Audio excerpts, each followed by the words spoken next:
오늘 하나님께서 우리들에게 주시는 말씀은 마태복음 27장 20절에서 31절 말씀입니다.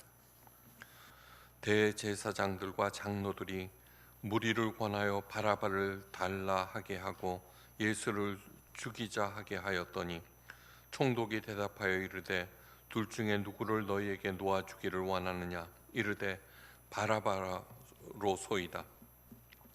빌라도가 이르되 그러면 그리스도라 하는 예수를 내가 어떻게 하랴? 그들이 다 이르되 십자가에 못 박혀야 하겠나이다. 빌라도가 이르되 어찌 미냐? 무슨 악한 일을 하였느냐? 그들이 더욱 소리질러 이르되 십자가에 못 박혀야 하겠나이다 하는지라. 빌라도가 아무 성과도 없이 도리어 밀란이 나려는 것을 보고 물을 가져다가 무리 앞에 손을 씻으며 이르되 이 사람의 피에 대하여 나는 무죄하니 너희가 당하라.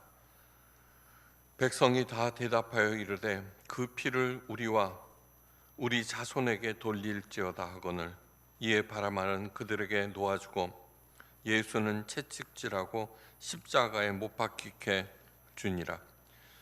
이에 총독의 군병들이 예수를 데리고 관정 안으로 들어가서 온 군대를 그에게로 모으고 그의 옷을 벗기고 홍포를 입히며 가시관을 엮어 그 머리에 씌우고 갈대를 그 오른손에 들리고 그 앞에서 무릎을 꿇고 희롱하여 이르되 유대인의 왕이여 평안할지어다 하고 그에게 침 뱉고 갈대를 빼앗아 그 머리를 치더라. 희롱을 다한 후에 홍포를 벗기고 도로 그의 옷을 입혀 십자가에 못 박으려고 끌고 나가니라.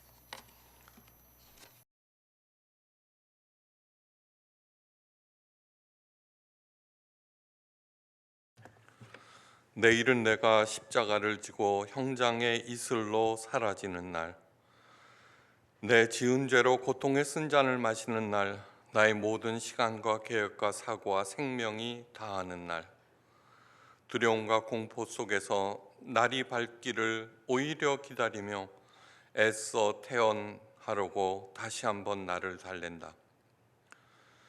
내일 내가 달려야 했던 그 언덕에 다시 한번 가봐야겠다. 예수라는 그가 내 대신 다시금 내게 주어진 새 생명, 그 많은 시간들. 주님, 난 아직도 십자가에 못 박힐 수밖에 없는 죄인입니다. 주님이 날 위해 못 박혔던 그 자리에서 두 팔을 벌려 봅니다. 한 무명 시인이 바라바의 심정을 그린 시입니다. 바라바가 누구인지 성경은 한 줄로 기록되어 있습니다. 이 바라바는 성중에서 일어난 밀란과 살인을 인하여 옥에 갇힌 자로라. 바라바는 당시 가장 악명 높은 범죄자로 십자가형이 확정된 그런 인물입니다. 빌라도가 예수님을 놓아주려 하자 대제사장들과 바리새인들은 백성들을 선동합니다. 그러자 백성들이 소리칩니다. 이 사람을 없이 하고 바라바를 우리에게 놓아주소서. 소리가 점점 높아지고 빌라도는 예수님 대신 바라바를 석방하였습니다. 이스라엘의 최대 명절인 유월절에는 죄인을 석방하는 관례가 있었기 때문입니다. 그렇게 예수님의 십자가형이 확정되고 맙니다. 바라바는 어땠을까요? 석방이라고 갑자기 느닷없이 찾아온 행운에 정신이 없었을 것입니다. 그는 영문도 모른 채 옥문을 나섰을 것이고 그리고 나중에야 그 연유를 알게 되었습니다. 예수라는 사람 대신에 자신이 석방되었다는 것입니다. 그는 어떻게 되었을까요? 모릅니다. 어떻든 바라바는 예수님의 십자가로 인하여서 새 생명을 얻은 최초의 사람이 되었습니다. 훗날 바라바는 문학과 영화의 소재가 되었고 스웨덴 작가 라게르크 비스트는 소설 바라바로 1951년 노벨상을 수상합니다. 라게르크 비스트는 바라바가 예수님의 부활을 전하다가 순교당하는 것으로 그의 소설을 끝맺고 있습니다. 정말 그랬을 것입니다. 어찌 예수님으로 인하여서 새 생명을 얻은 사람이 아무런 변화도 없이 되는 대로 살 수 있겠습니까? 겟세마네 동산에서 기도를 마치신 후 자고 있는 제자들을 깨우시면서 말씀하셨습니다. 일어나라, 함께 가자. 보라, 나를 파는 자가 가까이 왔느니라. 피땀을 흘린 기도로 마음을 정하신 예수님, 앞으로 닥칠 고난과 죽음을 맞이하러 길을 나서신 것입니다. 그렇게 비아 돌로로사의 여정이 시작됩니다. 비아 돌로로사, 슬픔의 길이라는 뜻의 헬라어입니다. 바로 예수님께서 가신 고난과 죽음의 길입니다. 그 길을 가시는 예수님을 수많은 사람들이 지켜보게 됩니다. 예수님께서 체포되는 순간 도망쳐버린 제자들, 끌려가는 예수님을 먼 발치에서 쫓아가던 베드로, 예수님을 희롱하고 때리며 가지고 놀던 군인들, 밤새도록 예수님을 들볶으며 신문하던 대제사장들과 서기관들, 날이 새자 예수님을 세워 공청회를 열었던 산헤드린 공회원들, 예수님을 무죄 석방하려 했던 빌라도 총독 등등 수많은 사람들이 등장합니다.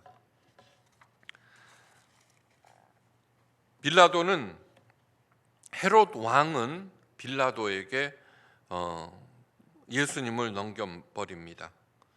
그러나 빌라도는 예수님을 석방하고 싶었습니다. 왜냐하면 그들의 종교적인 문제일 뿐 너무나 골치 아팠기 때문입니다. 그래서 그는 헤롯 왕에게 전가시키는데, 그 사건을 넘겨받은 헤롯 왕에 대하여 성경은 다음과 같이 전합니다. 헤롯이 예수를 보고 심히 기뻐하니 이는 그의 소문을 들었으므로 보고자 한지 오래였더라. 예수님을 보고 헤롯 왕이 기뻐하였는데, 그런데 그 기뻐한 이유가 무엇이냐 하면은 이적 행하심을 볼까 해서였습니다. 헤롯 왕은 예수님에 대한 소문을 익히 들었는데 희한한 능력을 가진 사람이라는 것입니다. 그래서 신기한 구경이나 해보겠다는 마음으로 이것저것 물어보았으나 예수님은 아무런 말씀도 하지 않으셨습니다. 흥미를 잃은 헤롯 왕은 예수님을 희롱하고는 다시 빌라도 총독에게 보내버렸습니다. 오늘 읽은 본문이 바로 그 내용입니다. 그렇게 다시 빌라도 총독에게 보내진 예수님은 십자가형이 확정되고 채찍으로 39대를 맞으신 후 살점이 뜯기고 뼈가 드러난 몸으로 그 무거운 십자가를 지시고 골고다 언덕을 향해 걸어가셨습니다.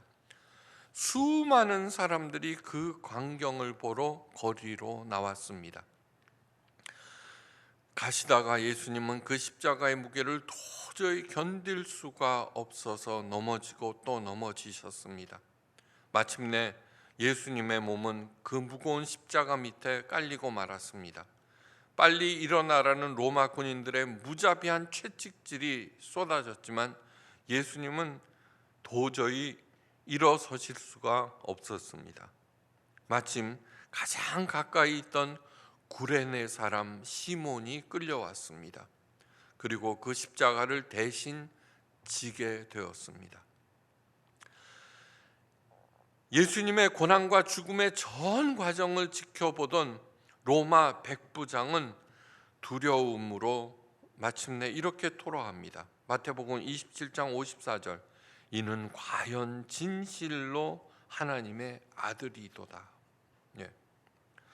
예수님의 가시는 길 비아 돌로로사는 예사길이 절대로 아닙니다. 그 사실을 사람들은 전혀 모르고 있습니다. 빌라도가 이 피해에 대해서 나 자신에게는 책임이 없다며 손을 씻자 이스라엘 백성들은 예수님의 피를 자기들과 자신들에게 돌리라는 어마어마한 말을 합니다. 그 사실을 자기들이 무슨 얘기를 하는지 사람들은 전혀 몰랐기 때문입니다. 예수님의 십자가 사건으로부터 30여 년 전입니다. 아기 예수님이 태어난 지 40일째 되는 날 마리아와 요셉은 아기 예수님을 안고 하나님의 성전을 찾았습니다. 율법에 따라서 정결 예식을 치르기 위해서입니다. 그때 한 할아버지를 만나는데 그 이름은 시므온입니다. 시므온이나 시몬이나 같은 이름입니다. 그분이 아기 예수님을 보자 마리아에게 청하여 한번 안아보기를 원했습니다. 아기를 품에 안자 그분이 기쁨의 찬양을 하나님께 돌리며 이런 말을 하였습니다. 천지 주제시여 이제는 말씀하신 대로 종을 평안히 놓아주시는도다. 내 눈이 주의 구원을 보았사오니 이는 만민 앞에 예비한 것이요 이방을 비추는 빛이요 주의 백성 이스라엘의 영광이니이다. 누가복음 2장 29절에서 32절 말씀입니다. 시므온 할아버지에게 무슨 기적 같은 일이 일어난 것이 아닙니다. 그저 아기 예수를 눈으로 보고 그분을 한번 안았을 뿐인데 뭐냐 하면은 내 눈이 주의 구원을 보았다고 얘기하고 이제는 죽어도 여한이 없다고 말합니다. 우리들이 직접 예수님을 보지 못했다고 해서 주의 구원을 나는 보지 못했습니다 얘기하는 것은 정말 바보 중에 바보입니다. 이미 말씀이신 하나님, 그저 말씀이 곧 하나님이시니라 그랬죠. 그 말씀의 구체적인 실현이 예수님이십니다. 예수님은 그 말씀을 어떻게 살아야 하는지 온몸으로 보여주신 것입니다. 우리가 하나님의 말씀을 듣고 그 말씀대로 살았다고 하면은 이미 구원을 본 것입니다. 그런데도 여전히 근심하고 걱정하고 끌당하고 의심하고 싸운다는 것은 정말 어리석기 짝이 없는 일입니다. 이어서 시므온 할아버지가 이런 말을 합니다. 보라, 이 아이는 이스라엘 중 많은 사람의 패하고 흥함을 위하여 비방을 받는 표적이 되기 위하여 세움을 입었고 또 내 마음을 찌르듯 하리라. 이는 여러 사람의 마음의 생각을 드러내려 함이니라. 정말 시므온 할아버지의 말이 맞았습니다. 예수님의 고난은 어머니 마리아의 마음을 갈갈이 찢어 놓았습니다. 그리고 무엇보다도 중요한 것은 사람들의 마음의 생각을 드러낸다는 사실입니다. 그 각자의 드러난 생각이 그 사람이 흥할 것이냐 패할 것이냐를 결정한다는 것입니다. 여러분들은 비아 돌로로사를 가시는 예수님에 관하여 들으면서 무슨 생각이 드십니까? 각자 확인해 보시기 바랍니다. 마음이 아프십니까? 아니면 2000년 전 한 사내의 고난일 뿐입니까? 위인전 얘기를 듣는 것 같습니까? 그저 그런 얘기입니까? 각자 다 다를 것인데 놀랍게도 각자의 그 마음의 생각이 흥함과 패함을 결정한다는 것입니다. 그 마음의 생각들은 그저 스쳐 지나가는 것이 아닙니다. 너무너무 중요한 것, 가장 중요한 기준이 됩니다. 그렇다면 어떤 반응을 보인 사람이 구원을 받은 것일까? 나아가서는 누가 흥하고 누가 패하는 것일까요? 예수님의 받으신 고난과 죽음에 마음 아파하는 사람들은 구원을 받는 것일까요?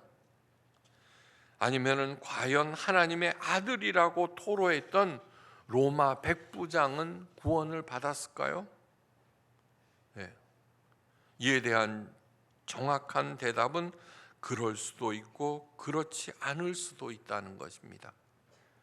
다만 중요한 것은 그 아픈 마음과 과연 하나님의 아들이라는 그 고백이 나의 흥함을 결정하는 출발선이라는 것입니다. 나머지는 그런 마음이 전혀 들지 않았다는 것은 그 인생은 살아봤자입니다. 살아봤자입니다. 예수님을 은 30에 팔았던 가룟 유다도 예수님의 고난을 보면서 마음이 찢어졌습니다. 가룟 유다 자신도 그럴 줄 몰랐습니다. 그래서 은 30을 하나님의 성전 마당에 던져버리고 스스로 목숨을 끊고 말았습니다. 그의 마음은 가장 아픈 사람 중 하나였지만 구원과는 멀어졌습니다. 그 고통, 아픈 마음을 죽음으로 이렇게 대변했지만 그렇다고 해서 구원을 받은 것은 아닙니다. 예수님의 죽음에 마음이 아픈 것이나 과연 예수님은 하나님의 아들이라고 토로한 것만으로는 부족하다는 것입니다. 그렇다면 어떻게 해야 하는 것일까? 어떻게 반응해야 하는 것일까? 구레네 시몬이 바로 올바로 반응하는 것을 가르쳐 줍니다. 예수님의 십자가를 대신 졌던 사람이 구레네 사람 시몬이라는 것을 어떻게 알았을까요? 당시에는 그 일을 기록하는 사람, 기자와 같은 사람이 없었습니다. 마태, 마가, 누가 이런 복음서들은 오늘날 신문 기록을 작성하듯이 작성한 것이 아닙니다. 예수님께서 부활 승천하시면서 내가 이와 같이 곧 오리라고 말씀하셔서 예수님께서는 곧 오신다고 믿었습니다. 그래서 사람들은 그저 그 가르침을 생각하면서 서로 증언하면서 지냈을 뿐인데 점점 그런 사람들이, 예수님을 만났던 사람들이 죽어가는 것을 보고, 그리고 예수님의 재림이 점점 늦어지는 것을 보고 예수님께서 하신 그 말씀이 그런 뜻이 아니었구나 하고서는 그 기록을 적어내기 시작했습니다. 예수님께서 부활 승천하신 다음 수십 년이 지난 후에 복음서를 기록한 것입니다. 그러니까 그때 어떤 사람이 예수님의 십자가를 대신 졌다. 그런데 그 사람이 누구야? 모릅니다. 그런데 구레네 시몬이라는 사람이라고 정확히 밝히고 있습니다. 마가복음 15장 21절에는 이런 기록이 있습니다. 마침 알렉산더와 루포의 아비인 구레네 사람 시몬이 시골로서 와서 지나가는데 저희가 그를 억지로 같이 가게 하여 예수님의 십자가를 지웠다. 어떻게 알렉산더와 루포의 아비라는 것까지 알았을까요? 로마서에는 이런 기록도 있습니다. 주 안에서 택함을 입은 루포와 그 어머니에게 문안하라. 그의 어머니는 내 어머니니라. 로마서 16장 13절 말씀입니다. 로마서는 사도 바울이 쓴 것입니다. 사도 바울이 어머니라 부를 정도로 훌륭한 그 여인은 과연 누구일까요? 루포의 아버지가 바로 구레네 사람 시몬입니다. 루포의 어머니는 곧 구레네 사람 시몬의 아내입니다. 시몬의 아내를 사도 바울이 어머니라고 부르고 있다는 것입니다. 이 구절 속에 담긴 깊은 이야기 속으로 들어가 보면은 어떻게 반응해야 하는지, 구원을 받을 수 있는지, 나아가서는 흥하게 되는지 저절로 알게 됩니다.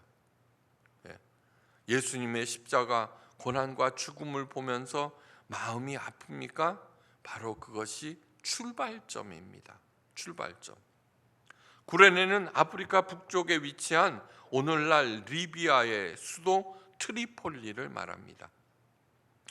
예루살렘까지는 육로로는 2,000km, 바닷길로는 1000킬로 이상 떨어진 머나먼 것입니다.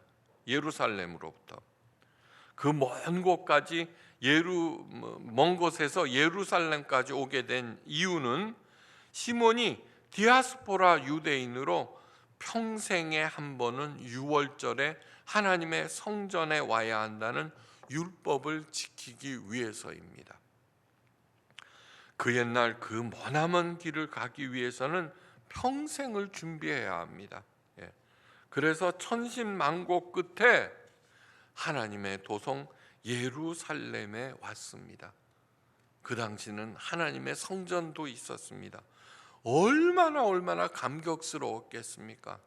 평생의 소원이 이루어지는 순간이었습니다. 그런데 꿈에 그리던 하나님의 도성에 왔다가 큰 봉변을 당한 것입니다. 구레네 시몬은. 십자가는 당시 최고 저주 자체였습니다. 십자가만 보면 몸서리를 쳤습니다. 그런데 그것을 자신이 지라고 했을 때 그의 마음은 얼어붙었을 것입니다. 하나님의 성전에 참배하러 그 먼 길을 왔는데 이 무슨 변고인가? 하나님께서는 내게 왜 이러시는가?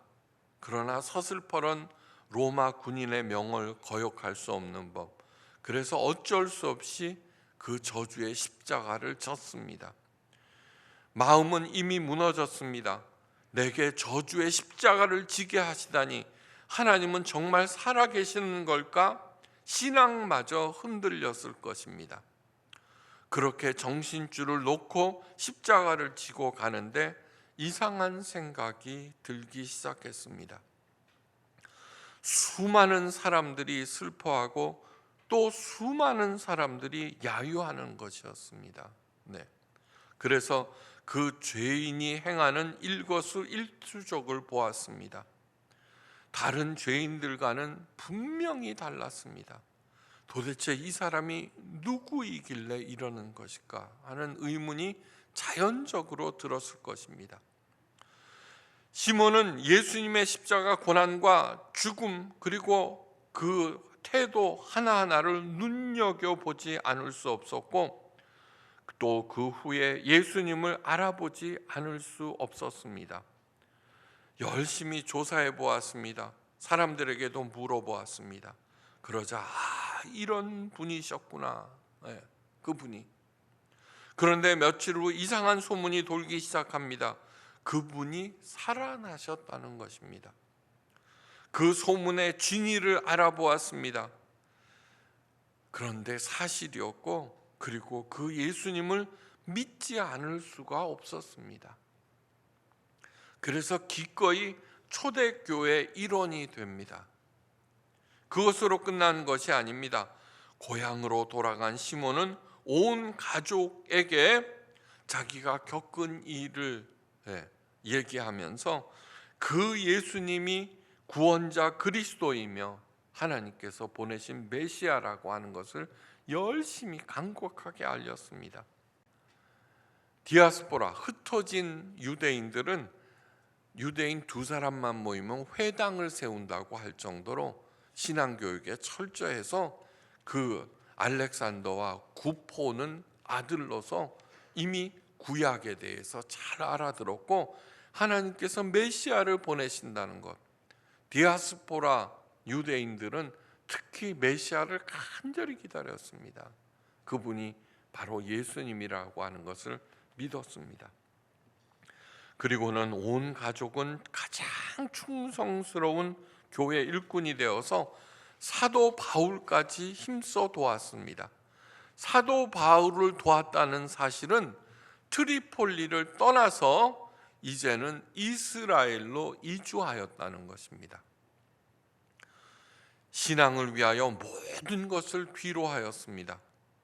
사도 바울은 이 시몬 집안의 주님에 대한 충성이 너무너무 고마워서 루포와 알렉산더의 어머니, 다시 말해서 시몬의 아내를 어머니로 여길 정도입니다. 여기서 끝나는 것이 아닙니다. 훗날 구레네까지 기독교 도시, 축복받는 도시로 변했습니다. 지금은 회교 국가였지만 그 당시 트리폴리는요, 예루살렘과 더불어서 기독교의 아주 중요한 거점이었습니다. 시몬은 예수님께 반응하였습니다. 반면 다른 사람들은 자신에게 반응하였습니다. 예수님께 반응한다는 것이 무엇일까요? 참혹한 십자가 고난을 봅니다. 어떤 이들은 늘상 보아온 오던 거라 그러려니 합니다. 어떤 이들은 안 됐다는 생각이 들기도 하고 또 마음 아파합니다. 어떤 사람들은 기득권의 코를 박고 있는 종교 지도자들이나 압제자들에게 이를 갈면서 목숨 걸고 이를 반드시 무너뜨리겠다고 다짐하기도 합니다. 그리고는 집으로 돌아갑니다. 가롯 유다처럼 너무나 괴로워서 스스로 목숨을 끊습니다.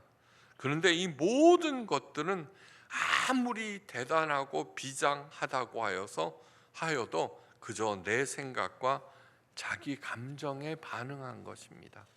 네. 그런데 시몬은 그가 누구이며 왜 그런 고난을 받아야 하는지 알아봅니다. 그 이유를 알게 됩니다. 나를 구원하기 위해서라는 말을 듣습니다. 그분의 가르침을 듣습니다. 그 가르침과 내 생각이 충돌합니다. 그리하면 내 생각을 버리고 그분의 가르침에 동의합니다.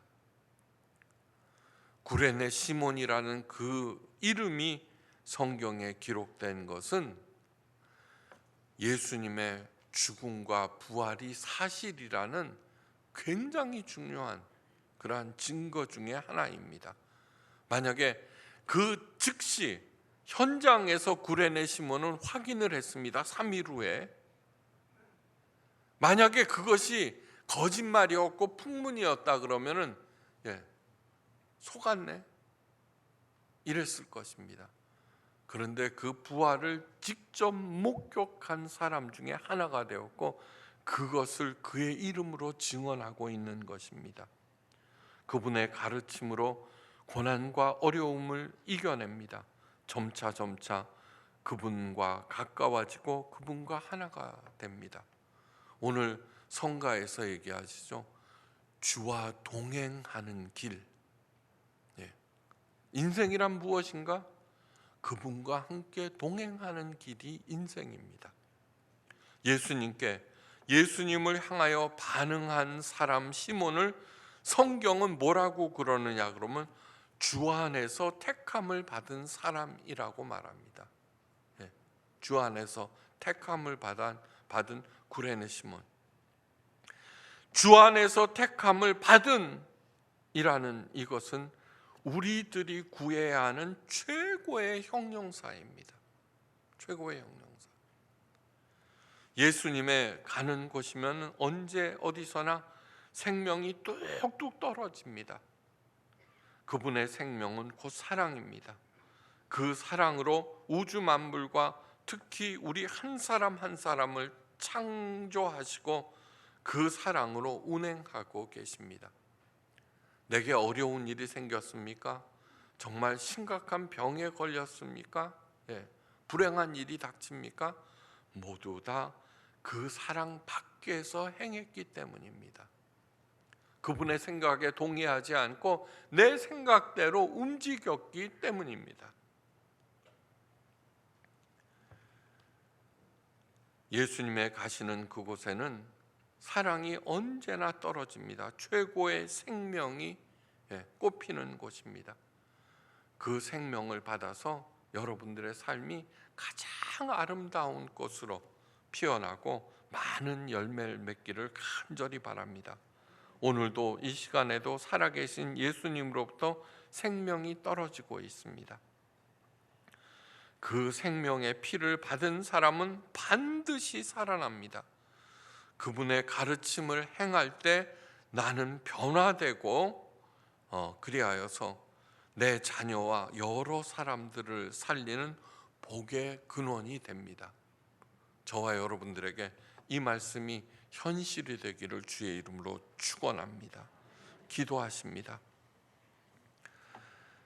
예수님은 우리 한 사람 한 사람을 살리기 위해서 또 성경 기자들은 우리들 한 사람 한 사람을 예수님을 구원자로 받아들이게 하기 위해서 이 글을 썼습니다. 비아 돌로로사, 가장 슬픈 길, 그러나 거기에는 우리가 살아날 수 있는 생명의 피가 흘러넘칩니다. 예수님께서는 그 피를 우리들의 살과 피가 되게 하셨습니다. 언제나 예수님의 말씀을 행하여서 내가 하나님의 사랑 안에 거하고 택함을 받은 자로서 살게 하옵소서. 그리하여 30배, 60배, 100배의 풍성한 결실을 맺어 누리고 베풀기에도 충분케 하옵소서. 머리 숙여 감사드리며 모든 말씀 우리 주 예수 그리스도의 크신 이름으로 간절히 기도하옵나이다. 아멘.